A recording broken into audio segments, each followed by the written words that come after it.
So இது கிரெடிட்டாக வந்து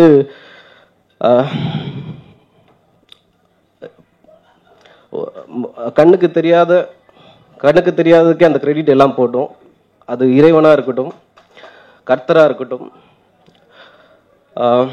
ராமராக இருக்கட்டும். ரொம்ப முக்கியமானவங்க பேச போற நேரம் இது.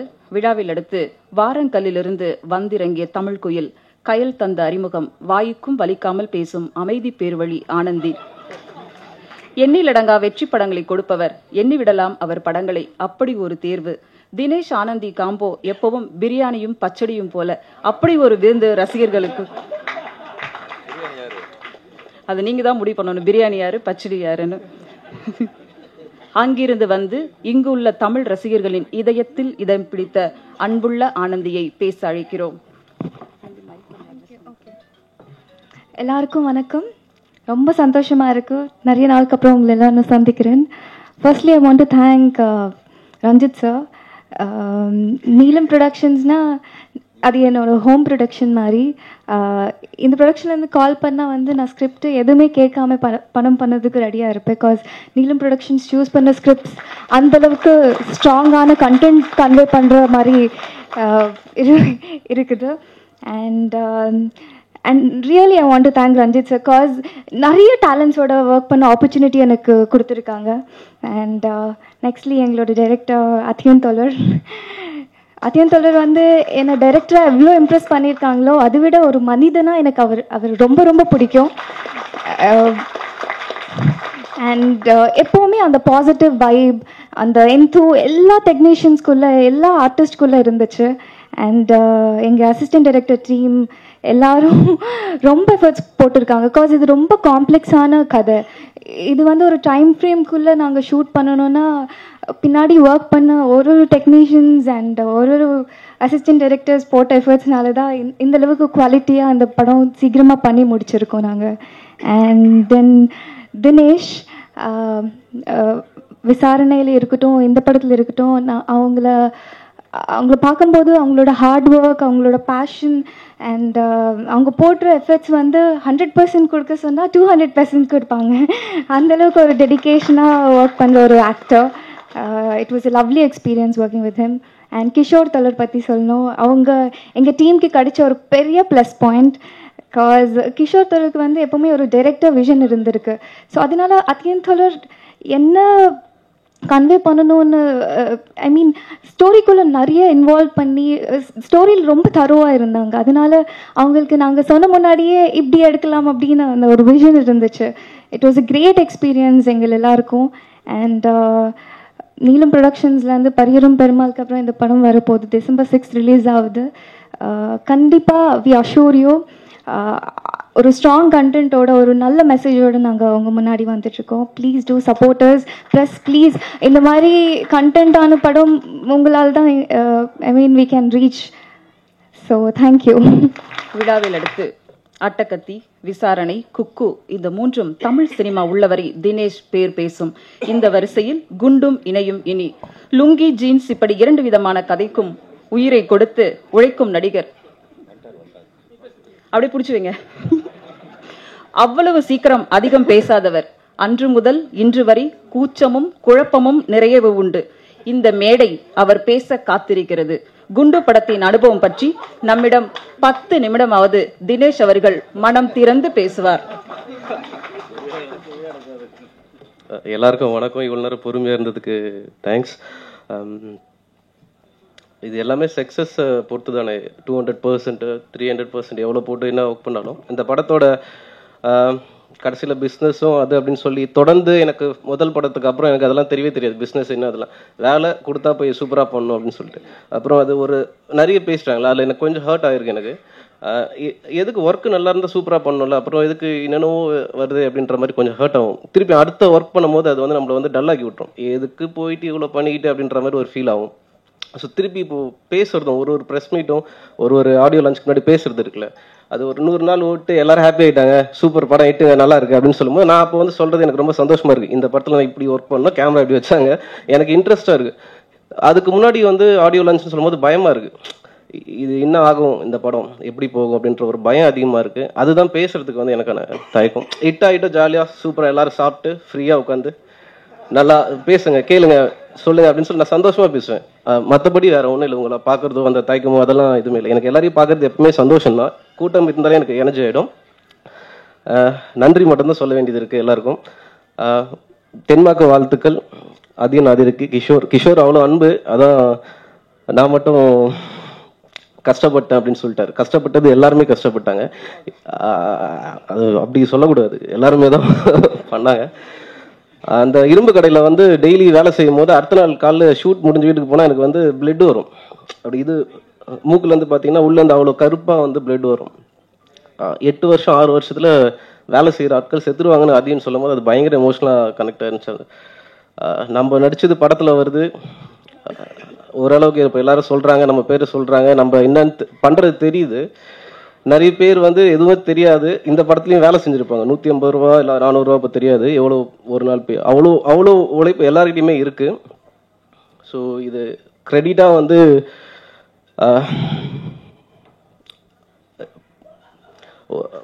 கண்ணுக்கு தெரியாததுக்கே அந்த கிரெடிட் எல்லாம் போட்டோம்.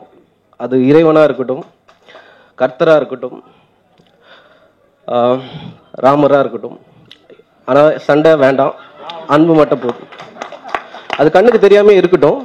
இது எல்லாமே அன்புலேயே நடக்கட்டும். இப்போது ரஞ்சித் சாருக்கு இவ்வளோ நடக்குதுன்னா ஒரு அன்பு மட்டும்தான், அரசியல் கிடையாது. ரஞ்சித் சார் எனக்கு அரசியல்வாதியாக தெரியாது. ரஞ்சித் சார் இப்போ ஒரு முன்னாடி அந்த ரைட்டர் பேசின அண்ணன் பேசுற மாதிரி அந்த மாதிரிலாம் நமக்கு எதுவுமே தெரியாது. அவர் அவ்வளோ அன்பான ஒரு ஆள். அதனால தான் அவரை சுற்றி ஒரு கூட்டம் இருக்கு. அவர் ஹாப்பியாக இருக்கிறத பார்க்கணுன்றது மட்டும்தான் நமக்கு எப்பவுமே. அவர் ஜாலியாக இருக்காரா அப்படின்னு கேட்கறது மட்டும்தான் நமக்கு, அதுதான் நமக்கு இதுவாக இருக்கும். எல்லாரும் சேர்ந்து இருக்கலாம், அன்பாக இருக்கலாம், சூப்பராக எல்லாரும் சப்போர்ட் பண்ணுங்க. நெகட்டிவாக எதுவும் வேண்டாம், ஹாப்பியாக இருக்கலாம். ரொம்ப சிம்பிள் லைஃப், ஹாப்பியாக இருக்கலாம். தேங்க்யூ. வினய் சார் ஹாப்பியாக இருக்கணும். நீங்கள் அடிக்கடி ப்ரெஸ்ஸுக்கு முன்னாடி இது மாதிரி பேசணும். Thank you so much. விழாவில் அடுத்து வணிக படங்களை தவிர்த்து வாழ்க்கைக்கான படங்களை தர நினைப்பவர். எப்போதோ நடந்த யுத்த சத்தம் பல 100 வருடம் தாண்டி எப்படி மனித வாழ்வை புரட்டி போடுகிறது என்பது குண்டுவின் கதை நாடி. அன்பாய் இருங்கள், அத்தோடு பாதுகாப்பாய் இருங்கள் என சொல்ல வருகிறார். நிச்சயம் நாளைய தமிழ் சினிமாவில் இவருக்கான இடம் உண்டு. புதுமை களத்தில் புதிதாய் கதை சொன்ன ரஞ்சித் மாணவர் அதிய நாதிர இயக்குனர் அவர்களை பேச அழைக்கிறோம்.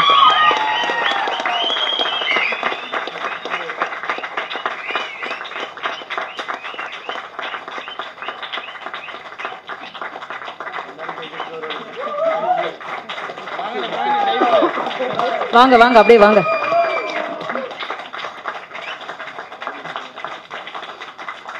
தோழர்கள் அனைவருக்கும் வணக்கம். இந்த வார்த்தை வந்து சொன்னதுனால என்னை வேலையை விட்டு அனுப்பிட்டாங்க. அசிஸ்டன்ட் டைரக்டரா இருக்கும்போது எனக்கு அந்த உரிமையை கொடுத்த அதே இடத்துல அவர் கொடுத்த மேடையிலே அந்த வார்த்தையை சொல்றதுல நம்ம ரொம்ப பெருமையாகவும் இருக்கிறோம், எமோஷனலாகவும் இருக்கும். ஏன்னா அதியன் வந்து தொடர்ந்து அந்த சமூகம் வந்து உழைப்பை வந்து உழைப்பை இழந்தவர்களாம் குடிகாரர்களாக இருக்கிறாங்க. பல்வேறு நிலைகளுக்கு தள்ளப்படுறாங்க. அந்த வகையில் இந்த படம் வந்து மிக முக்கியமான ஒரு வாழ்வியலை சொல்லுது. ஏன்னா இரும்பு கடை பற்றியான ஒரு லைஃப். ஏன்னா நான் எங்கேருந்து வந்தேன்றது தான் நான் சொல்ல வரேன். இரும்பு கடையில் ஒரு இப்போ சொல்கிறாங்க, இப்போ இருக்கிற மாசுல வந்து இப்போ இந்த காற்றை சுவாசிக்கிறது மூலமாக 7 வருஷம் வந்து தன்னுடைய ஆயுள் குறையுதுன்னு. ஆனால் 20 அடி உயரம் இருக்கிற ஒரு மதில் சுவருக்குள்ள குறைஞ்சபட்சம் 12 மணி நேரம் வாழ்ந்துட்டு அந்த இரும்பு துகளை சுவாசிக்கிற ஒவ்வொரு தொழிலாளியும் தன்னுடைய வாழ்க்கையினுடைய பாதி காலத்தை இறந்துடுறாங்க. அப்படி வாழ்ந்துகிட்டு இருந்தவன் தான் நான். அதே மாதிரி ஒரு லோடு ஏற்றணும்னா 20 டன்னு ஆகணும். ஒரு தலையில் 10 டன்னு வந்து ஒரே ஆள் சிங்கிள் ஆள் ஏற்றணும். அப்போது அவங்க 10 டன் ஏற்றும் போது 25 வருஷமாக ஒரு அண்ணன் தொடர்ந்து ஒரு நாளைக்கு 10 டன் இரும்பு சுமக்கிறார். அதை மாதிரி நானும் சுமந்துருக்கிறேன். அப்போ அவங்க வந்து சில நேரங்களில் ரூம்லலாம் பார்க்கும்போது அவங்க யூரின் போகிறதே அவங்களுக்கு தெரியாது. படுத்த படிக்கல யூரின் போயிடுவாங்க. நானும் அப்படி போயிருக்கிறேன். இதுக்கு ஆதிரேதம் இல்லை. நான் ஏன் வந்து ரஞ்சித் தொடர் நான் அழுகக்கூடாதுன்னு நினைச்சு, ஏன் நான் எமோஷனலாக இருக்கேன். ரஞ்சித் தொடர் வந்து ஏன் வந்து அவர் முக்கியமானவர் இந்த சமூகத்துக்குன்றதுக்கு தான் சொல்ல வரேன். இல்லைனா நான் ஒரு இன்னும் இரும்பு கல்லே இருந்திருக்கலாம். அப்படி எல்லாம் நான் வந்து அங்கே நம்ம பேசிகிட்டே இருப்பாங்க பசங்க, திடீர்னு கை போயிடும், கால் போயிடும். திடீர்னு சில பேர் வந்து ஒரு தம்பி வந்திருக்கிறான், அவங்க அண்ணன் வந்து என் கண் எதிர்க்கே அப்படியே எரிஞ்சு செத்து போனான். ஆனால் இதை பற்றி இந்த சமூகத்துக்கோ இந்த அரசாங்கத்துக்கோ யாருக்குமே கவலை கிடையாது. அவங்களுக்கு ஒரு அமைப்பு கிடையாது. குறைஞ்சபட்சம் நேரடியாகவோ மறைமுகமாகவோ 5 லட்சம் பேருக்கு மேலே தமிழ்நாட்டில் வந்து இந்த இரும்பு கடை வந்து இருக்கிறாங்க. அது எல்லாமே கடைநிலை மனிதர்கள் தான் இருக்கிறாங்க.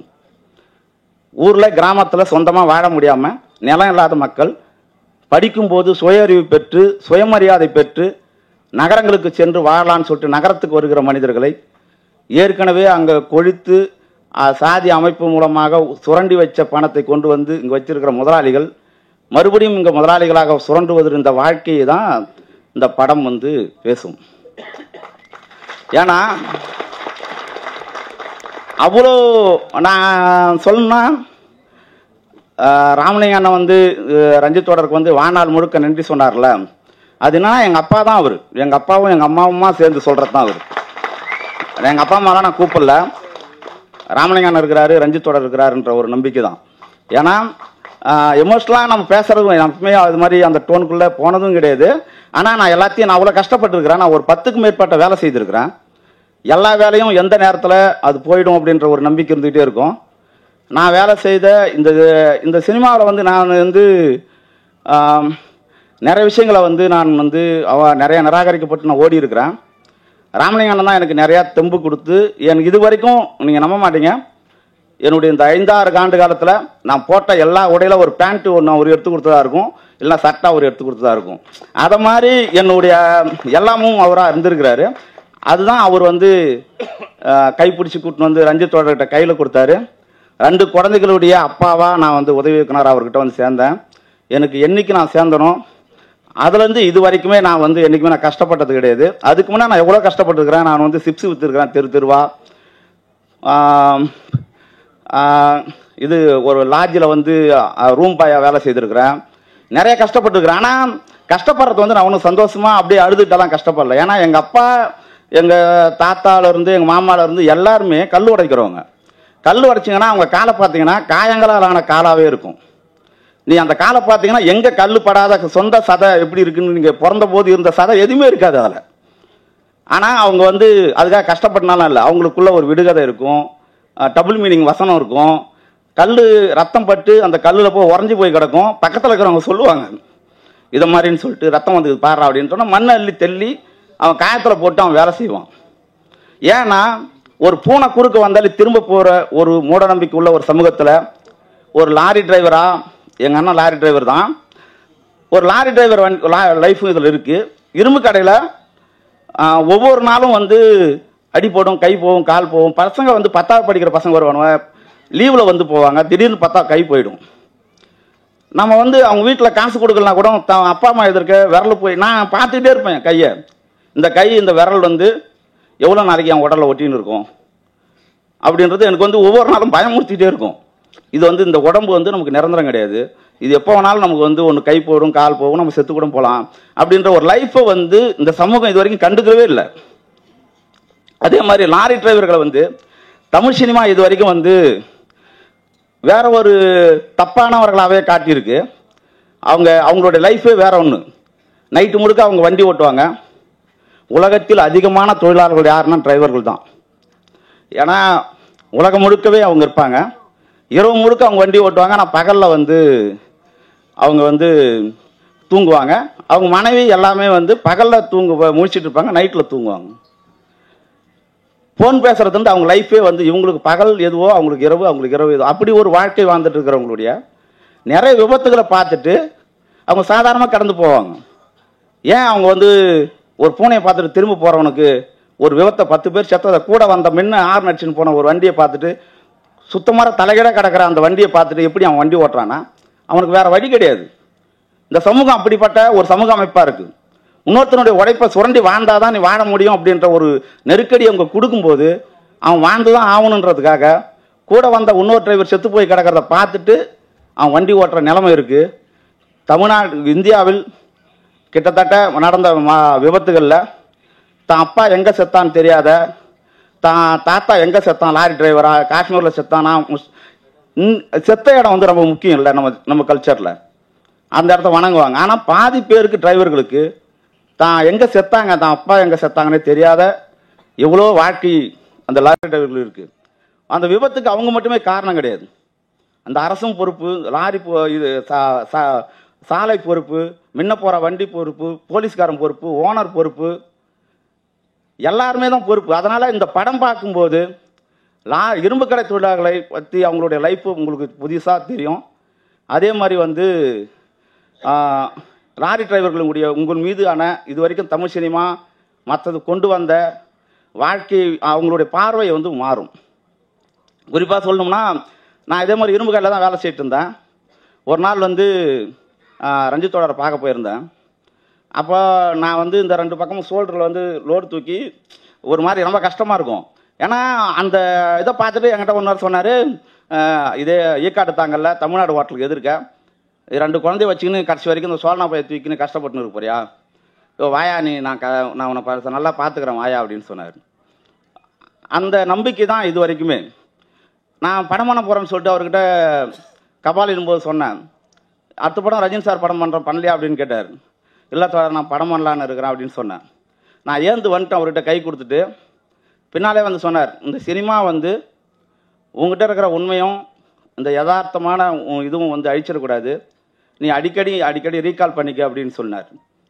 அதை தான் நான் மறுபடியும் இவ்வளோ பேர் நான் வெள்ளந்தியாக இருக்கிறேன் அப்படின்னா நான் அதுதான் அளவுகோல். நம்ம சரியாக இருக்கிறோமா அவர் சொன்ன வார்த்தைக்கு அப்படின்றது தான் நான் மறுபடியும். ஏன்னா எங்கள் அம்மா அடிக்கடி எனக்கு சொல்லினே இருப்பாங்க, அண்ணனும் தம்பியும் கொஞ்சம் அதிகமாக சண்டை போடுறனா இருக்கிறான், வாய் இருக்குது, நீ போய்ச்சிக்கானுடா, நீ ஒன்றுமே அப்படி இருக்கிற, நீ எப்படா அப்படின்னு. ஒரு நாள் வந்து நானும் மோசஸும் என் ஃப்ரெண்டு இயக்குனர்கிட்ட உக்காந்துருக்கும்போது அவர் சொன்னார், அதே உங்கள்கிட்ட வந்து பேசினா தான் நீ யாருன்னு தெரியும், பேசாத வரைக்கும் உன் உடையும் உன் பேசுகிற டோனும் வந்து ஏதோ கிராமத்துலேருந்து வந்த ஒரு ஆள் மாதிரி யாரும் நம்ப மாட்டாங்க எந்த ப்ரொடியூசரும் உன்னை. ஆனால் அந்த தாய்மை உள்ளம்தான் என்னை வந்து ஒரு இரும்பு காட்டிலேருந்து வந்த ஒருத்தவனை நான் எவ்வளோ சேட்டை பண்ணியிருந்தாலும் எல்லாத்தையும் என்னை ஈத்துன்னு வந்து இது வரைக்கும் வந்து கொடுத்துருக்குறதுன்னா அதுதான். நான் அப்படி தான் யோசிக்கிறேன் நான். அதே வகையில் அந்த படம் பற்றி சொல்லணும். இந்த 2ஆம் உலகப் போரின் கடைசி குண்டுன்றது வந்து மிக முக்கியமான ஒரு பார்வையை தமிழ் சூழலில் உருவாக்கும் நான் நினைக்கிறேன். ஏன்னா நமக்கு இருக்கிற பிரச்சனைகளில் நம்மளுடைய உழைப்பை யாருன்னே தெரியாத ஒருத்தன் வந்து சுரண்டிட்டு இருக்கிற இந்த வாழ்க்கை முறையில் நம்ம வந்து வேற ஒரு பார்வைக்குள்ளே எல்லாரும் வந்து இருக்குது. நமக்கு எல்லாருக்கும் ஒரே பொறுப்பு இருக்குது. இந்த எல்லாரும் போல சமமாக எல்லாரையும் போலவே நாமளும் கடந்து போகாமல் எல்லாத்து மீதும் ஒரு சந்தேக கண்ணை இந்த சமூகத்தில் நடக்கிற எல்லா விஷயங்கள் மீதும் ஒவ்வொருத்தங்களும் வைக்கணும் அப்படின்றது தான் அந்த கதை ஏதோ ஒரு விதத்தில் நடத்தும். அந்த வகையில் வந்து இந்த படத்தில் அதுக்காக வந்து இந்த கதை வந்து ரொம்ப சீரியஸாக இருக்குமா அப்படியெல்லாம் இல்லை. இந்த கதை வந்து பிளாக் ஹியூமராக படம் முழுக்கவே நீங்கள் சிரிச்சிட்டு இருக்கிற மாதிரி தான் இருக்கும். ஆனால் அதுக்கான வேலைகளை இந்த படம் வந்து பேசும். எப்படி கல் உடைப்பவன் வந்து ரத்தம் சிந்தனாலும் அவங்களுக்குள்ள எப்படி காமெடி பேசுகிறானோ, அவங்களுக்குள்ள எப்படி விடுகதைகள் இருக்கோ, எப்படி சீண்டிக்கிறாங்களோ ஒருத்தவங்க, அதே மாதிரி இந்த படமும் ஒரு லைஃபாக ஒரு 3வது நபராக நின்று பார்க்குற மாதிரி தான் இதை நாங்கள் டிசைன் பண்ணியிருக்கிறோம். இந்த படம் நான் ஆரம்பிக்கிறதுக்கு அவர் சொன்னார், நீ தான் அந்த படத்துக்கு ப்ரொடியூசரு, நீ தான் அந்த படத்துக்கு டைரக்டரு, மேனேஜர் இருந்து எல்லாமே தான், நீ வந்து உன்னை நான் கேள்வி கேட்கறது ஏன்னா நான் கேள்வி கேட்டுக்கிற மாதிரி அப்படின்னாரு. இந்த படம் பார்த்துட்டு வந்து நீளத்துக்கு இது மிகப்பெரிய ஒரு வாசலை இது இந்த படம் திறந்து வைக்கும் அப்படின்னு சொன்னார் அவர். அந்த வகையில் நான் வந்து அவர் யோசித்ததை அவருடைய மாணவனாக நான் வந்து ப்ரூவ் பண்ணிக்கிறேன் அப்படின் போது எனக்கு ரொம்ப சந்தோஷம். உண்மையிலே நான் அன்றைக்கே ரொம்ப சந்தோஷப்பட்டேன். நானும் அழுதேன், கிஷோர் தொடர் கூட அழுதார். ஏன்னா அவர் இருந்தாலே நமக்கு நான் முத நாள் ஷூட்டிங் வந்து நான் தைரியமாக இருந்துட்டேன். இடையில வந்து அவர் ஷூட் பண்ணி பாருன்னு சொன்னார், நான் ஷூட் பண்ணி பார்க்கவே இல்லை. ஒரு நாள் வந்து முத நாள் ஷூட்டிங் ஆரம்பிக்கும் போது நைட்டெல்லாம் ஜாலியாக தான் இருந்தேன். திடீர்னு ஷூவெல்லாம் போட்டுன்னு கிளம்பும் போது எனக்கு ஒரு பயம் வந்துடுச்சு. கேமரா சொல்லிவிட்டு அப்புறம் அதுக்கு அடுத்தது என்ன சொல்லணுன்றதுல எனக்கு சந்தேகம் வந்துடுச்சு. ஏன்னா இவர் வராருனாலே நமக்கு பதட்டமாக இருக்கும், இவர் இருந்தாலே நமக்கு செட் ஆகாது. அதனால் வந்து சரி எப்படியாவது ஒரு நைஸாக கைட்டு விடணுன்றதுல தான் நம்ம பிளான் பண்ணியிருந்தோம். சரின்னு சொல்லிட்டு நான் வந்து போர்டில் எழுதிக்கின்னு இருந்தேன். கிஷோர் தோழர் வந்தார். என்ன தோழர் எழுதினுக்கிறீங்க அப்படின்னார். இல்லை தோழர், எங்கள் தோழர் வராரு, இவ்வளோ நாள் தைரியமாக இருந்துட்டேன், ஒரு மாதிரி பதட்டமாக இருக்குது அப்படின்னு சொல்லிட்டு கேமரா ரோலிங் அப்புறம் கிளாப்பின் எங்கே வைக்கிறாங்க இப்போலாம் சொல்கிறாங்களா இல்லையா, கிளாப் அவுட் எப்போ சொல்கிறாங்க அப்படின்றதுல ரொம்ப குழப்பமாயிடுச்சு. அவர் வந்து கிஷோர் தோழர் சொன்னார், என்ன தோழர் இப்படி இவ்வளோ போல்டாக இருப்பீங்க என்ன அப்படின்னா. இல்லை தோழர், ஒரு மாதிரி பதட்டமாக இருக்குது, அவர் வந்தார்னா குறைஞ்சபட்சம் ஒரு 1/2 மணி நேரத்தில் எப்படியா நவுத்தி வெளில அனுப்பிடுங்க, அது மாதிரியான ஒரு பிளான் பண்ணலாம் அப்படின்னு சொல்லி பிளான் பண்ணி, அதே மாதிரி தான் நீங்கள் வந்து நீங்கள் பாருங்கள் இந்த ரோலிங். நான் எவ்வளோ என்னை வந்து சரி அவரை பார்த்த உடனே எனக்கு ஒரு எமோஷனலாக இருந்தது. ஏன்னா அந்த கை தான் என் வாழ்க்கையினுடைய மறக்க முடியாத கை, என் வாழ்நாள் முழுக்க நம்பிக்கையான ஒரு கை. நான் அவர்கிட்ட கை கொடுத்தேன்னா எனக்கு ஒரு எமோஷனலாக இருந்தது. நீங்கள் அந்த நிலமெல்லாம் சாங்குடைய லிரிக் வீடியோ பார்த்தீங்கன்னா கிஷோர் தோழர் ரோலிங் சொல்கிறதுக்கு முன்னாடி நான் ஆக்ஷன் சொல்லிட்டு இருப்பேன். ஏன்னா அதான் பிரச்சனை, அது அவர் புரிஞ்சுக்கிட்டாரு. உடனே அன்னைக்கு போனவர் தான் கடைசி ஷூட்டிங் கூட நான் சொல்லவே இல்லை. இது வந்து இன்னைக்கு எனக்கு லாஸ்ட் நாள் ஷூட்டிங் வந்து தினேஷ்வருடைய கடைசி நாள் ஷூட்டிங்க. அன்னைக்கு கேக் வெட்டுறாரு, யாரோ ஃபோன் பண்ணி சொல்லியிருக்காங்க போல, இது மாதிரி இன்னைக்கு கடைசி நாள் ஷூட்டிங் அப்படின்னு. என்னடா அது சொல்கிற, ஒரு ப்ரொடியூசரு நான் கடைசி நாள் ஷூட்டிங்கு என்கிட்ட சொல்லவே இல்லை அப்படின்னு. அப்புறம் வந்து பேட்ச் ஒர்க்கு தான் வந்தார் அவர். அதை மாதிரி என்னுடைய நம்பிக்கையாகவும் என்ன சொல்கிறது ஆதிரை தான் பேசுகிற மாதிரி தான் இது. ஏன்னா 2 குழந்தைகளோட அப்பா அம்மாவா என்னை அனுப்புனது வந்து ஆதிரையுடைய முழு பங்கு உண்டு. நான் பேசுறது வந்து ஆதிரை பேசுகிற மாதிரியே கூட இயக்குனருக்கு நன்றி சொல்கிறதா வச்சுக்கலாம். இதை அடுத்ததாக வந்து இந்த படம் சம்பந்தமாக நான் ஒரு ஹீரோவாக இதை வந்து பிளான் பண்ணும்போது நான் எல்லாருக்குமே இந்த கதை படித்தவங்க எல்லாருமே தினேஷ் சொல்ல சொன்னாங்க. அந்த கதைக்குள்ளே அவர் வந்தவொடனே எனக்கு ரொம்ப என்னென்னா எனக்கு ஒரு சந்தோஷம் இருந்தது, ஒரு திமிரு இருந்தது. ஏன்னா அட்டகத்தி படம் பார்த்துட்டு தான் நான் தமிழ் சினிமாவுக்கு வரணுன்ற ஒரு நம்பிக்கை இருந்தது. ஏன்னா அதுக்கு முன்னே எனக்கு ஒரு நான் பேசுகிற டிஸ்கஷனில் என் உடை இருக்காது, என்னுடைய உணவு இருக்காது, என்னுடைய கொண்டாட்டம் இருக்காது, எதுவுமே இருக்காது. அட்டகத்தி படம் பார்த்த பிறகு எனக்கு ரொம்ப ஒரு தைரியம் வந்தது. அப்போ நான் வச்சுக்கிற கதையெல்லாம் படம் பண்ணிடலாம் அப்படின்னு சொல்லிட்டு அப்படி தான் வந்து நான் அவரோட வந்து ஒர்க் பண்ணேன். அந்த படத்தில் எங்கள் டைரக்டருடைய மொதல் ஹீரோவை வச்சு படம் பண்ணும்போது எனக்கு ரொம்ப சந்தோஷமாக இருந்தது. ஏன்னா எங்கள் அசிஸ்டன்ட் டேரக்டர் எல்லாருமே தெரியும், நான் 24 மணி நேரமும் எங்கள் டேரக்டர் கதையை பேசினிருப்பேன். அவனுக்கு ஒரு நாள் போர் அடிச்சிச்சு அவனுக்கு, டேய் என் டைம் அவரை பற்றியே என்ன பேசினுக்கிறேன் அப்படி எல்லாம், என்ன நான் எப்போ பார்த்தாலும் நீங்கள் அவர் கதையை பேசினுக்கிறீங்க. நான் அப்போனா ஏன்னா நான் ஒவ்வொன்றுமே அளவிட நான் அங்கே தான் வச்சு ஃபாலோ பண்ணுறேன். அது ஒரு அம்மா கைப்பிடிச்சி நவுத்தி விட்ட பிறகு தனக்கான பாணியை நான் உருவாக்கின மாதிரி, எங்கள் அண்ணன் ஒரு பாணியை உருவாக்கின மாதிரி, மாரித்தொடர் ஒரு பாணி, நான் ஒரு பாணியாக இந்த வேற ஒரு கிளை பிரிஞ்சிருக்கிறோம் அப்படின்னு கூட நான் வச்சுக்கலாம். அதே மாதிரி தினேஷ்வர் வந்த பிறகு எனக்கு ரொம்ப நம்பிக்கையாக இருந்தது. என்னுடைய பாதி வேலையை அவர் வந்து முடிச்சு கொடுத்துட்டாரு. நான் கண்டினியூட்டி பார்த்தது கிடையாது, அவரே முடி வெட்டிக்குவார், அவரே ட்ரெஸ் போட்டுக்குவார், எல்லாமே 2-3 ஏன்னா 2-3 வருஷம்னா நச்சு காட்டுவார். நிறைய இடங்கள்ல வந்து ரொம்ப சிக்கலாகவும் இருக்கும். என்னன்னா ஒரு சண்டை காட்சி சென்னையிலேருந்து இந்த கேரவன் பஸ் எல்லாம் வந்து இங்கே 9 மணிக்கு கிளம்புனா கரெக்டாக 12 மணிக்கு கிராஸ் ஆகும் மதுராந்தகத்துக்கிட்ட. சென்னை பஸ் வருதுனாலே கிராமத்தில் சொல்லுவாங்க, சென்னை பஸ் வருதுறானா இந்த தனியார் பஸ் எல்லாம் 3 மணி நேரம் கிட்டத்தட்ட ஒரு 400 வண்டி கிராஸ் பண்ணிகிட்டே இருக்கும். அந்த நேரத்தில் தான் ஆக்சிடென்ட் நடக்குதுன்னு சொல்லுவாங்க. அதை மாதிரியான ஒரு இடத்துல இந்த பக்கம் 3 ட்ராக் போடணும், அந்த பக்கம் 3 ட்ராக்கு, கிட்டத்தட்ட ஒரு 6 ட்ராக் கிராஸ் பண்ணி அண்ணாட போய் லாரியை மடக்கி யூட்டர்ன் பண்ணி வர லாரியை ஒரிஜினலாகவே கிராஸ் பண்ணி போயிட்டு ஏறணும். இதை வந்து எனக்கு ரொம்ப பயமாக இருந்தது. சாம்சா மாஸ்டர்கிட்ட சொன்னேன், மாஸ்டர் இது ரொம்ப விஷப்பறிச்ச, நீங்கள் வந்து தயவுசெய்து இது வானா, எனக்கு கொஞ்சம் ஒரு மாதிரி பயமாக இருக்குது அப்படின்னா. அவர் ஒத்துக்கிட்டார், அதெல்லாம் ஒன்றும் இல்லை, நான் ஒன்று பண்ணலாம் அப்படின்னு சொல்லிட்டு கிராஸ் பண்ணி அவ்வளோ சூப்பராக சிங்கிள் டேக்கில் அதை வந்து பண்ணி கொடுத்தாரு. நான் ஃபைட்டெல்லாம் கூட சொன்னாங்க, 2 கேமரா வச்சு கூட அவருடைய ஆக்ஷனை வந்து சரியாக பிடிக்க முடியல அப்படின்னு. ஏன்னா அந்த அளவுக்கு வந்து ரியாலிட்டியாக ஒரு இது அடுத்தது இந்த சண்டை, இந்த ஸ்டெப்புக்கு இந்த ஷாட்டுக்கு அடுத்தது அது வரும் அப்படின்ற மாதிரியான ஃபார்முலாவிலே இந்த படத்தில் இருக்காது. ஒரு லைவாக நீ ஊரில் போய் சண்டை போட்டால் எப்படி இருக்குமோ அது மாதிரியான காட்சி அமைப்புகள் தான் அந்த படம் முழுக்க இருக்கும். அவருடைய ரொமான்ஸாக இருக்கட்டும், அவருடைய சண்டை காட்சியாக இருக்கட்டும், அவர் பேசுகிற டயலாக்காக இருக்கட்டும், எல்லாமே வந்து யதார்த்தமாகவும் இயல்பாகவும் இருந்திருக்கு. ரொம்ப முக்கியமாக என்ன மாதிரியே அவரும் இந்த படத்தை தூக்கி சுமந்துருக்கிறாரு. அதுக்கு அடுத்ததாக தோழர் ஆனந்தி, நான் அவங்கள வந்து ஷூட்டிங் முன்னாடி அவங்கள பார்த்ததில்லை. மாரி தோழர்கிட்ட தான் நான் வந்து சொல்லிட்டு இருந்தேன், தோழர் இது மாதிரி வந்து ஆனந்த் தோழரை கேட்க முடியுமா அப்படின்னு. அவர் தான் எனக்கு அறிமுகப்படுத்தி வச்சார். அவரை பார்க்கறதுக்கு பரியர் மருமாள் படம் பார்க்கறதுக்கு வந்திருந்தாங்க. நான் 1 நிமிஷம் தான் பார்த்தேன், அதுக்குள்ளே நான் வந்து டக்குன்னு கீழே இறங்கி வந்துட்டேன். அப்புறம் அதுக்கு பிறகு நான் ஃபோனில் தான் அவங்களுக்கு கதை சொன்னேன். கதை சொன்ன பிறகு மாரித்தோட சொல்லியிருக்காங்க, கதை வந்து எனக்கு புரியல அவர் சொன்னது அப்படின்னு. ஏன்னா நான் ரொம்ப ஒரு மாதிரி கூச்சப்பட்டுன்னு பதட்டமாகவே பேசிட்டு இருந்தேன். அப்புறம் அதுக்கு பிறகு அவர் சொல்லியிருக்காரு, இல்லை அவர் அப்படி தான், அது மாதிரி டைப் தான், நான் நேரில் பேசினா கரெக்டாக பேசுவார் அப்படின்னு. அப்புறம் அதுக்கு பிறகு ஷூட்டிங் பார்ட்டில் தான் அவங்கள நான் மீட் பண்ணேன்.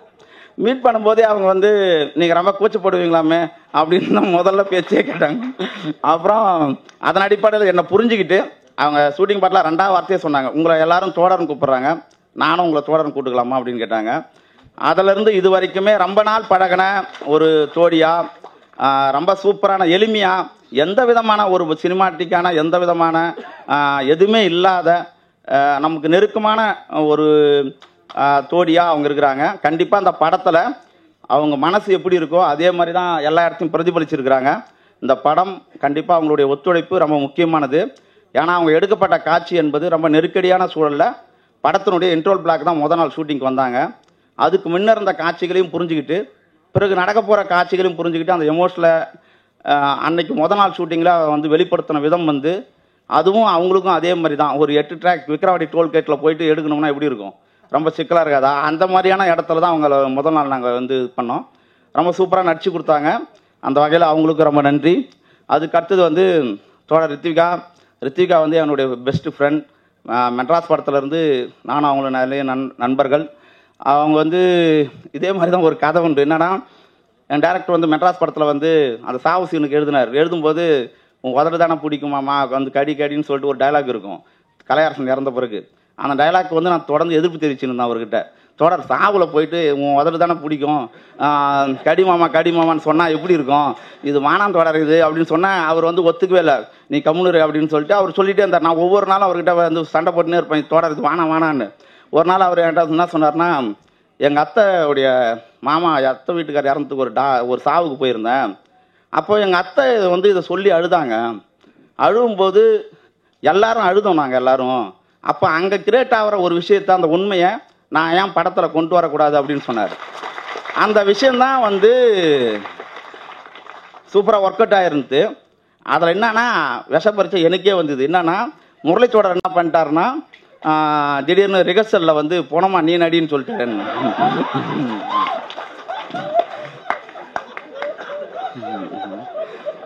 நான் வந்து ஏன்னா அவர் என்னை போட்டு வாங்குறதுல பயங்கரமாக தெரியும் எல்லாருக்குமே, 2 பேரும் லவர்ஸ் தானே கூட கேட்பாங்க. அதை மாதிரி வந்து என்னை வந்து காலி பண்ணுறதுக்காக டக்குன்னு நின்றுட்டு இருந்தேன் நான். திடீர்னு அதியன் நீ படுமா நீ போனோமா அப்படின்ட்டாரு. போனோமா படுன்னு சொன்ன உடனே எனக்கு வந்து இப்போது அந்த டைலாக் எப்போ வரும். அவங்க வந்து இப்போ ரித்திகா வந்து முதல் நாள் வந்திருக்கிறாங்க, பரதேசி படம் பார்த்துட்டு நாங்கள் கமிட் ஆகிருக்கிறோம், அவங்க உள்ளே வந்திருக்கிறாங்க. இப்போ வந்து உதட்டு பிடிக்குமாமா அவங்க உதட்ட கடிமாமான்னு சொன்னால் நான் எப்படி இருந்தாலும் சிரிச்சிருவேன்றது நல்லா தெரிஞ்சிருச்சு. இது வந்து ரொம்ப சிக்கலாக இருக்குது, இது என்னடான்னு சொல்லிட்டு நானும் அந்த பொட்டி மேலே படுத்துன்னு இருக்கேன், ஸ்டுடியோகிரன் மேலே மொட்டை மாடியில். ஆனால் ரித்திகாவுடைய அந்த அவங்க பயிற்சி அந்த ஒரே டேக்கு தான், சிங்கிள் டேக்கு தான். நீங்கள் நம்ப மாட்டீங்க, ஆதிரை அழுதா எப்படி நான் ஃபீல் பண்ணணும் அதே மாதிரி இருந்தது. ஏன்னா நான் எழுந்து பார்க்குறேன், அவங்க கண்ணெல்லாம் தண்ணி, என் மேலெல்லாம் அந்த தண்ணி விட்டு அந்த ஜொல்லு மாதிரி இருக்கலாம் அதெல்லாம். அப்புறம் வந்து எங்கள் டைரக்டர் எழுதிருக்கிறாரு, கேமராமேன் எமோஷனலாக இருந்தார். எல்லாருமே டோட்டலாக ஒட்டு மொத்தமாக நாங்கள் ஒரு 15 பேர் இருந்தோம், எல்லாருமே அழுதுருந்தாங்க. ஏன்னா ஒரு நடிகை ஒரு சாதாரணமாக வந்து ஒரு எந்த விதமான பந்தாவும் இல்லாத ஒரு ஆக்டர், அவங்க சிங்கிள் டேக் ஆக்டர், ரொம்ப நெருக்கமான எல்லா விஷயங்களும் பகிர்ந்துக்கிற ஒரு தோழியாக இது வரைக்கும் இருக்கிறாங்க. ரொம்ப அவங்களுக்கும் ரொம்ப நன்றி. அடுத்ததாக முனிஷ்காந்த் அண்ணனுக்கு முன்ன வேற ஒரு ஆக்டர் தான் இருந்தார் இந்த படத்துக்கு பண்ணுறதா. ஆனால் அவர் இல்லாத அவரை வச்சு நம்ம சில விஷயங்கள் பண்ணதுனால அண்ணன் எப்படி பொருந்துவார்ன்றது ஒரு சிக்கல் இருந்தது.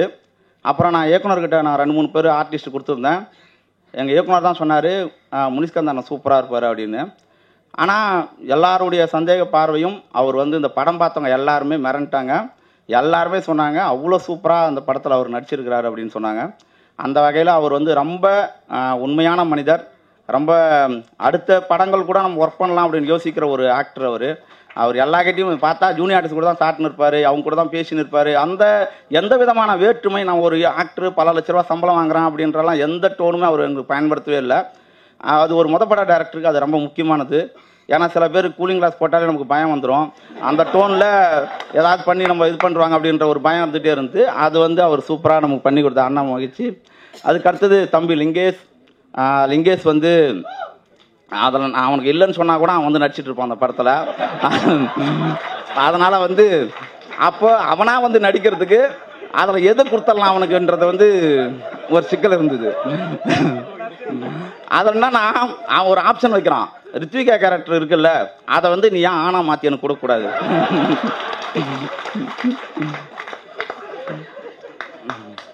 அதை மாதிரி ரொம்ப உரிமையாக அவர் வந்து ஸ்கிரிப்டில் கூட வந்து இதை மாதிரி பண்ணலாம் அப்படி பண்ணலாம் அப்படின்னு சொல்லிட்டு சொல்கிறக்கூடிய ஆள். அதுக்கு அடுத்தது நான் பரியேறும் பெருமாள் பார்த்த உடனே ஃபாரூக் பாய் யாருன்றதை முடிவு பண்ணிட்டேன். அது வந்து அண்ணா தோடர் வந்து மாரிமுத்து அண்ணா தான் பண்ணியிருந்தார்.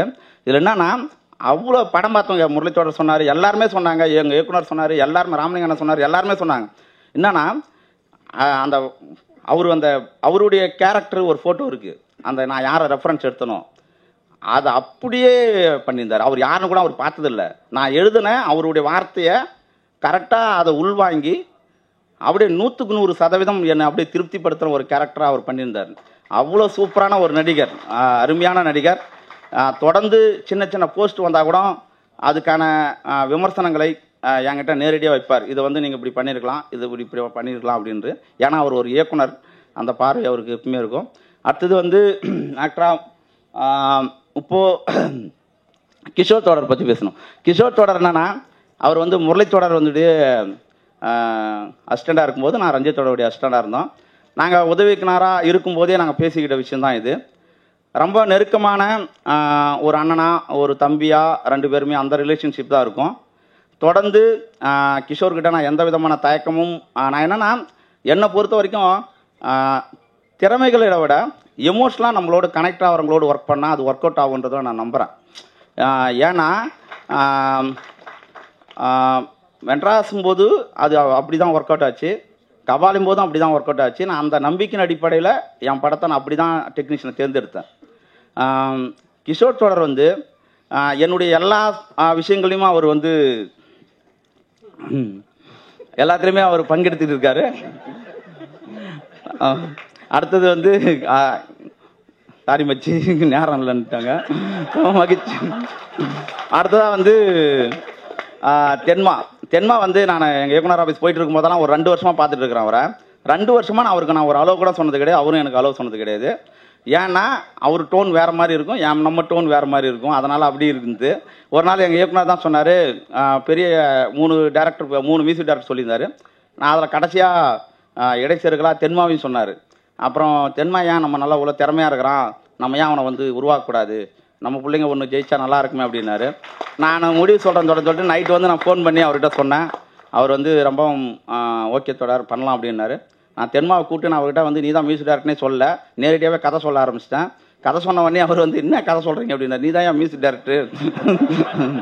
அதில் என்ன பிரச்சனைனா அவர் புரட்சிகரமான பாட்டு பூரா போட்டு லவ் மூடுக்கே அவர் போக மாட்டாரு. அது ஒரு பிரச்சனை இருந்துச்சு.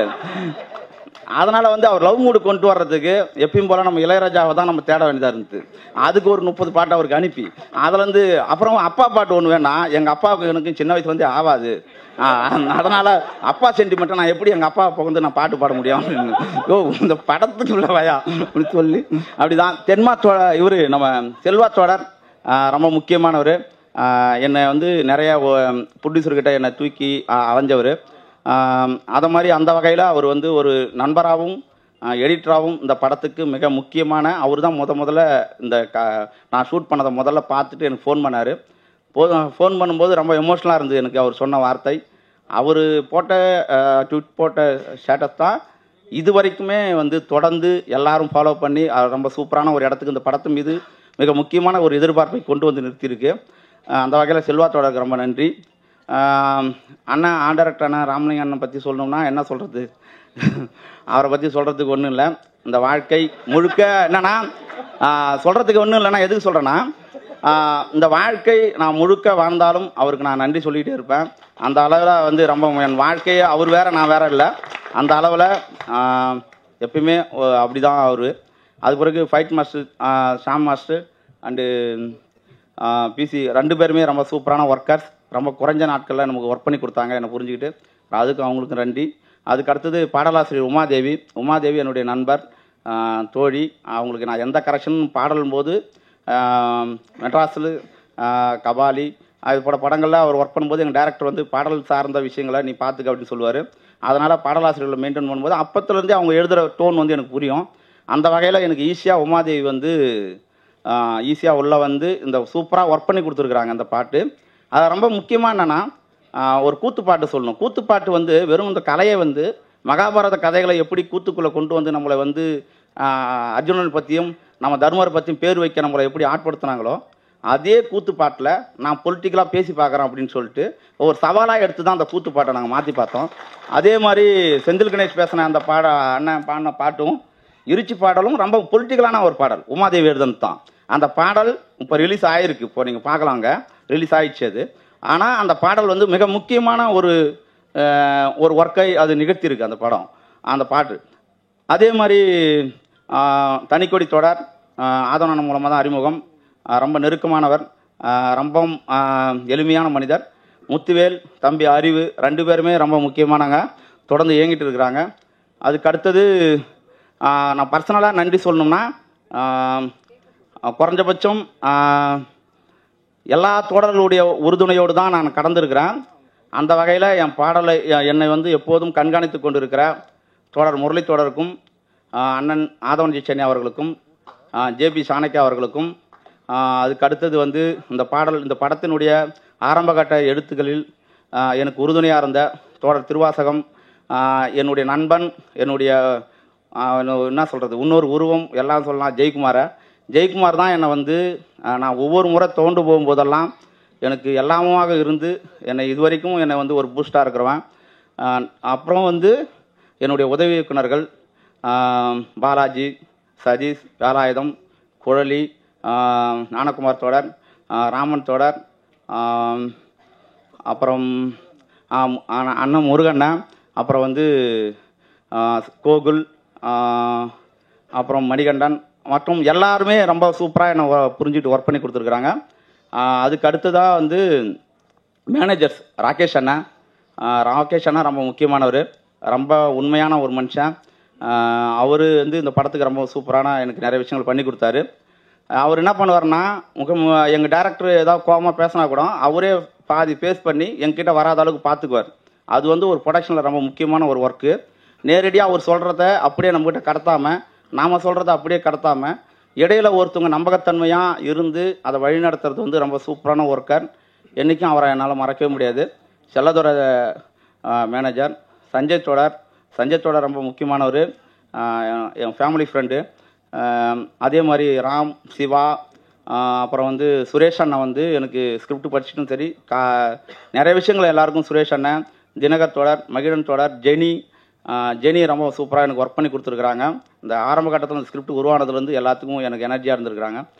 ரூபன் தோடர் சவுண்ட் டிசைன் வந்து இந்த படத்தில் ரொம்ப முக்கியமான ஒரு ஒர்க்கை நிகழ்த்தியிருக்கு. சாரி நான் ஒரு விட்டதுக்கு. ரூபன் தோடருடைய ஒர்க்கு ரொம்ப சூப்பர். மற்றபடி